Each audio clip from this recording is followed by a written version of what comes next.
মহাযত্নে কৃষ্ণ সৰ্বথা শ্ৰবণ কীৰ্তন কৰা তেজিয়ানো কথা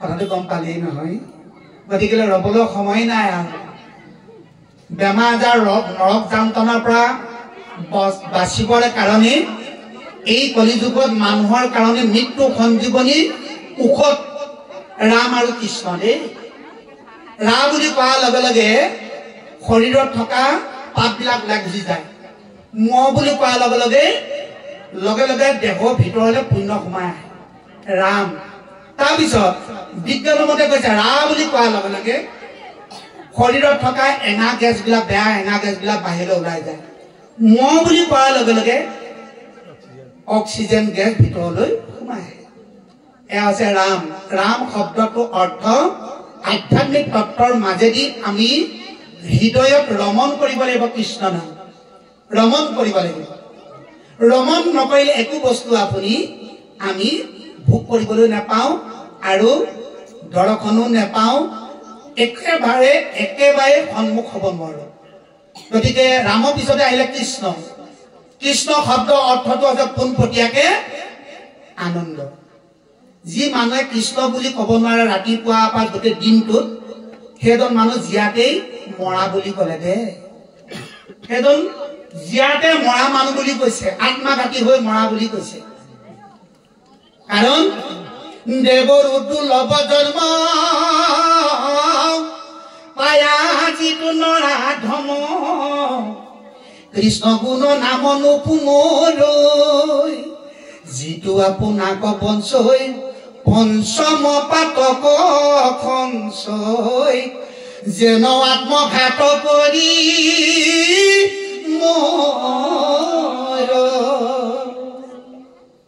কথাটো গম পালে নহয় গতিকে যিজন মানুহে পুৱাৰ পৰা একেবাৰে শয়ন বিচনাত শয়ন কৰা লাগে এবাৰ কৃষ্ণ বুলি নোগোৱা মানুহজন সেইজন নৰ অধম বুলি কৈছে সেইজন মৰিবলৈ নাই কেতিয়াবাহে মৰিলে এটা বজাৰ পৰা অনা পুতলা লেগা পুতলাটো ল'ৰা ছোৱালীক নাতিবিলাক খেলিবলৈ আনি নিদিয়ে জানো যেতিয়া সজাই থৈ দিব জড় হৈ থাকিব কৃষ্ণও কৈ থাকিব পয়ুও থাকিব হাত ভৰি যেনি চিট খাই থাকিব ল'ৰাটোৱে ছোৱালীজনীয়ে ধৰাৰ লগে লগে তাক খুব কি দেখিবা নহয়নে বাৰু চুইচটো দি দিয়াৰ লগে লগে একদম পুৰা মানে বেঙা কথাও ক'ব নমস্কাৰো জনাব নাচিও দিব হয়নে বাৰু এতিয়া আমি সেই পুতলা লিখা এটা দেহ জীৱহে এইটো এতিয়া আপোনালোকে নচোৱাই মানে চুইচটো দি থৈ দিছে এতিয়া নাচি আছো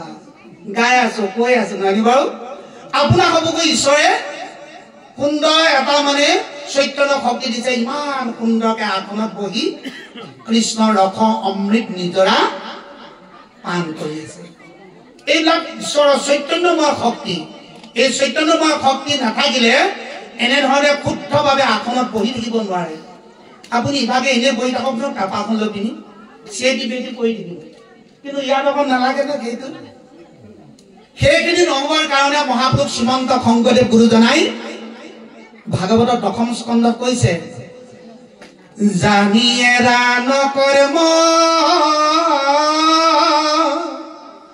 কলিত কীৰ্তন ধৰ্ম হৰি নামে জগতকু ধাৰ এই শাস্ত্ৰৰ মৰ্যা নামে খে পুণ্যৰ ৰাজা আন ধৰ্ম কিংকৰ ইহাৰ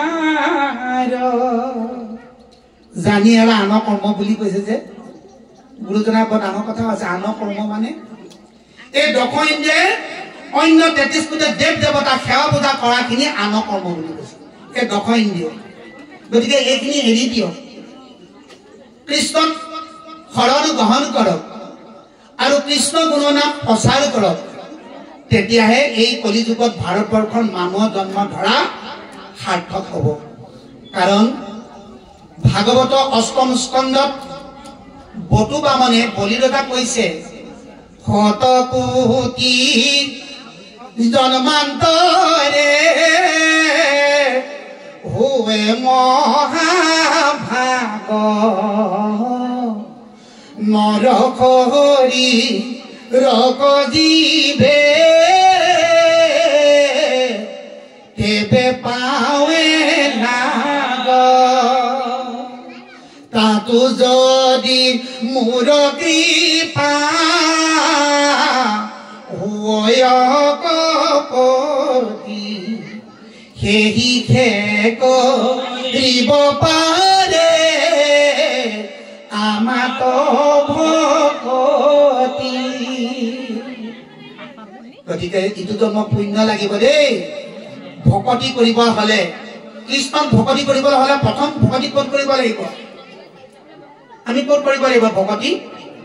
আমি কৃষ্ণৰ চৰণত ঠাই পাবলৈ হলে প্ৰথম আমি ভকতি ক'ত কৰিব লাগিব? ভকতত ভকতি দানে গুৰু গুৰু দায়া তনয় অধিক। আমি ভকতত ভকতি কৰিব লাগিব। ভকতি কৰিবলৈ হলে সৰু হ'ব লাগিব দেই। সৰু কিমান সৰু বাৰু? চাহিটো কিমান সৰু বাৰু?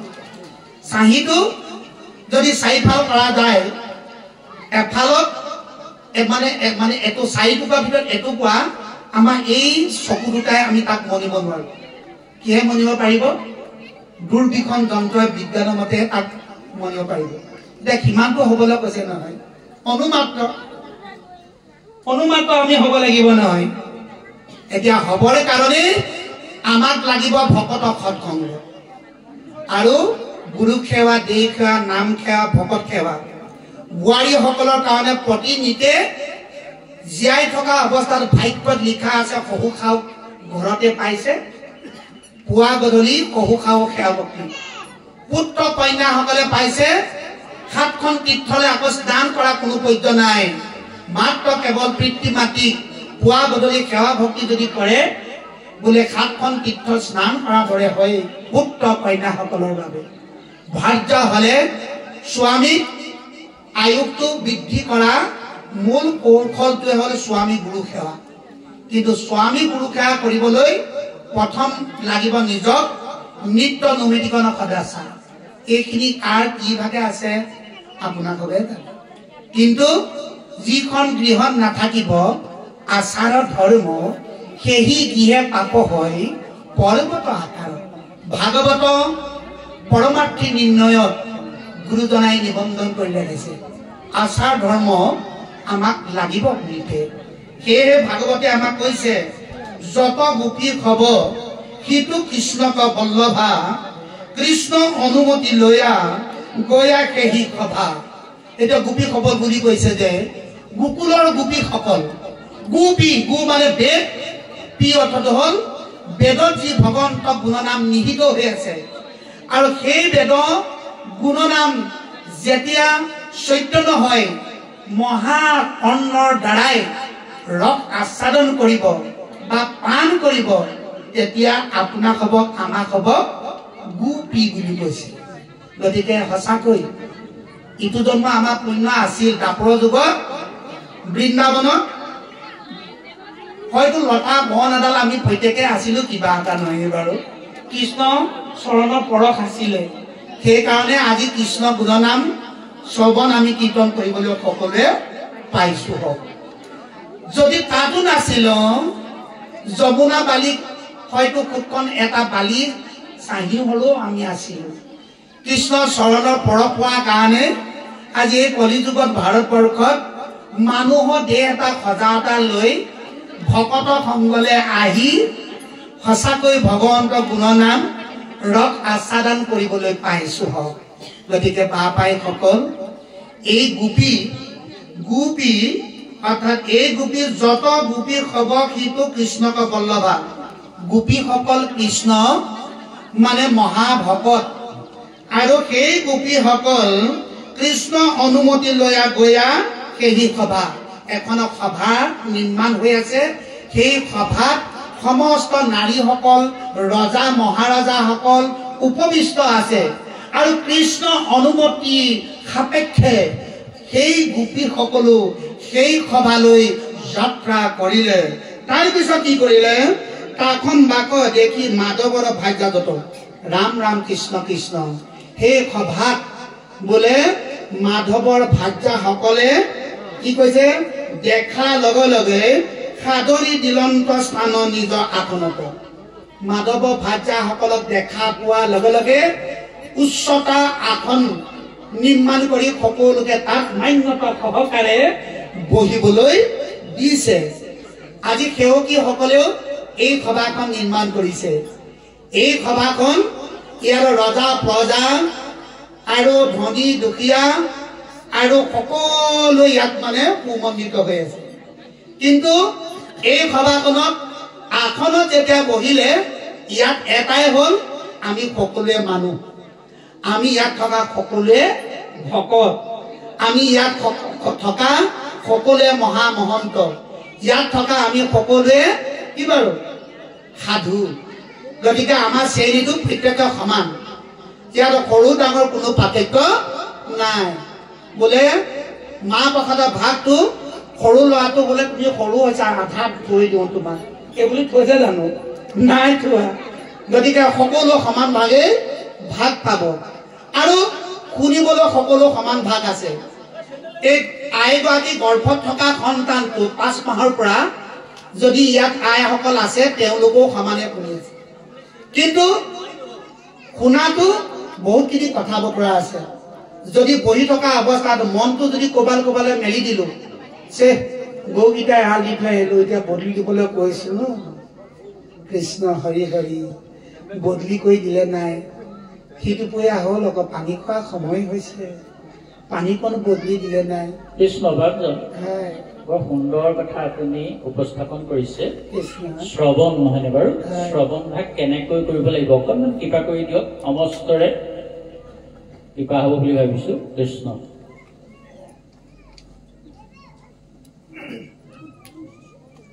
শ্ৰৱণটো হ'ল, আমি আগতে কথাখিনি কৈয়ে আহিছো বাৰু। আপোনাৰ কথাখন অকল তাত মানে তাৰ তত্ত্বটোহে মই সোমাই দিছো। শ্ৰৱণ বোলা বস্তুটো ইমানেই, কাণখন ইমানেই চোকা হ'ব লাগিব, যেনেকৈ গংগা নদী পাৰত ঋষিসকলৰ আগত যে ব্যাস নন্দন শুকে ভাগৱতৰ কথাখিনি কৈ আছে, কিন্তু লোমহৰ্ষণ পুত্ৰ নাম হ'ল উগ্ৰসভা, আন এটা নাম হ'ল সুত। তেওঁ আঁতৰৰ পৰা শুনি আছে। উগ্ৰ মানে চোকা আৰু সভা মানে কৃষ্ণ কথা শুনাত। কৃষ্ণ কথা শুনাত বোলে চোকা হ'ব লাগে, তেতিয়া উগ্ৰ সভা বুলি কোৱা হৈছে। এতিয়া আপোনালোককো উগ্ৰ সভা বুলি কোৱা হৈছে, শুনাত সেইটো হ'ব লাগিব। কিন্তু সদৰ শেষত পুতটো ওলাই পৰিলেগে নহয়। এতিয়া পৰীক্ষিত সঁচাকৈ ভগৱন্ত গুণনামক কথা শুনি 7 দিনত তেওঁ মুক্তি লাভ কৰিলে। নাম লোৱা কলিযুগৰ প্ৰজা, নাম লৈ মুক্তি পালে পৰীক্ষিত ৰজা। গতিকে ইমান ধুনীয়াকে শ্ৰৱণ কৰিলে, তেওঁ মনটো ক'তো নিদিলে, মাত্ৰ কৃষ্ণকে অৰ্পণ কৰিলে চৰণৰ পৰা মস্তকলৈ, মস্তকৰ পৰা চৰণলৈ। শ্ৰৱণটো ইমানেই চোকা হ'ব লাগিব। সেইকাৰণে প্ৰহ্লাদ বৈষ্ণৱকো নিশিঙাই কৈছে, হেৰা প্ৰহ্লাদ বৈষ্ণৱ, তুমি মোৰ একান্ত প্ৰিয় মহাবৈষ্ণৱ, কাৰণ তোমাক আজি দিলো উপদেশ, সদায় শুনিবা তুমি মূৰৰ কথা, মূৰৰ ৰূপ হৃদয়তো চিন্তিবা ঘৰ কথা। কীৰ্তনে পলাবে পাপছয়, ভোগ ভুঞ্জি পুণ্য কৰা ক্ষয়। গতিকে উত্তালটো ওলাই পৰিলে। তাৰপিছত 28 সহস্ৰ ঋষি বেদৰ প্ৰধান, বিষ্ণুৰ নমিক্ষ ক্ষেত্ৰ মহাপুণ্য স্থান। বিষ্ণু নমিক্ষৰ ক্ষেত্ৰত মানে 60,000 ঋষিয়ে তাত আছিল। কথাটো বুজি পাইছেনে? যেতিয়া সুতক মান্যতা আসন দি কৃষ্ণ কথা যেতিয়া ক'বলৈ ক'লে, বাকীখিনি উঠি গ'ল। কিমান হ'ল বাৰু? 28। আপোনাকো আছিলে তাত তেতিয়া। আমি সাক্ষাৎ দৰ্শন পাইছিলো আপোনাকো দৰ্শন পাইছিলো। 32,000 যে উঠি গুচি গ'ল, এনেই তাত্ত্বিক দিশত আমি কি বুলি ধৰিম? 28টো আমি বুজি পাইছো 32টো কি বুলি ধৰা হ'ব 28টো কেনেকৈ বুজি পাইছে অকমান কৈ দিয়কচোন বাৰু প্ৰভু আমি অকমান যদি ইফাল সিফাল হয় আপুনি গুৰি ধৰিব 24 তত্ত্বৰে দেহ গঠন হ'ল নহয়নে বাৰু এই দেহে ভগৱন্তক ভজিব লাগে এতিয়া আৰু 4ক আশ্ৰয় কৰিব লাগিব নহয় আমি তেনেদৰে ভাবিছো হয়নে বাৰু 4ক আশ্ৰয় কৰিব লাগিব এতিয়া 28 তত্ত্ব হ'বগে 24ৰ লগত 4 যোগ দিব লাগিব সেই 4টো এতিয়া কি যোগ দিব এতিয়া আমি সৰ্বসাধাৰণতে গুৰুদেৱ নাম ভগত বুলি কওঁ আপোনাৰ ফালৰ পৰা আৰু অকণমান কিবা কৰি দিয়ক হে প্ৰভু ৰাম নাম 24ৰ লগত 4 যোগ দিলে 28 নহয় বাৰু এতিয়া সেই 28টা তত্ত্ব লৈ সঁচাকৈ যাবন্ত কৃষ্ণৰ মাজত যুদ্ধ হৈছিল 28 দেই আৰু তেওঁলোকৰ যুদ্ধখন বিশ্ৰাম নাই আকৌ দেই মহাভাৰতৰ যুদ্ধ কিমান দিন হৈছিলে 18 দিন আৰু 18 দিনত 18টা সেনাপতি পদত নিযুক্তি কৰিছিলে প্ৰতিটো দিনতে এটা সেনাপতি মৃত্যু হৈছিলে হয়নে বাৰু মৃত্যু হোৱাটোকে পৰ্ব বুলি কোৱা হয় মহাভাৰতক পৰ্ব বুলি কোৱা হয় কিবা হৈছে তাৰপিছত এতিয়া সেই 28টা তত্ত্বৰ মাজেদি কৃষ্ণ যাবন্তৰ মাজত যুদ্ধখন হ'ল 28 দিন কৃষ্ণ কালে কৰ্মে